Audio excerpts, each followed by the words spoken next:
আসতে, যেটাকে আমি সবসময় বলে থাকি, এটা আমাদের ফ্যামিলি একটা উৎসব চলছে, সেই উৎসবে অ্যাওয়ার্ড পেয়েছি, সবাই মিলে আছি, ফ্যামিলির সাথে দেখা হলো, ভাই বোনদের সাথে দেখা হলো, এটাই আর কি। আর আজকের অ্যাওয়ার্ডটা গুরুত্বপূর্ণ কারণ বাংলাদেশ রিপোর্টার্স অ্যাসোসিয়েশন হ্যাঁ, থেকে আমরা পেয়েছি।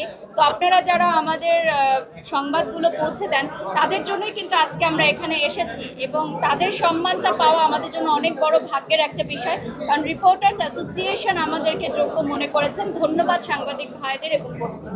ধন্যবাদ সবাইকে।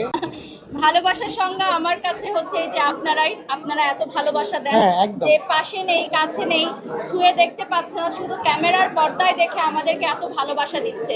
তো এমন অনেক ভক্ত দর্শক আছে যারা ঢাকার বাইরে থাকেন, কোনোদিন আমাদেরকে দেখেনি, তারপরও বিভিন্ন মেসেজের মাধ্যমে আমাদেরকে শুভেচ্ছা জানায়। তো এই জিনিসগুলোই আমি মনে করি যে রিয়েল লাভ, যে দেখেনি জানেনি তারপরও ভালো।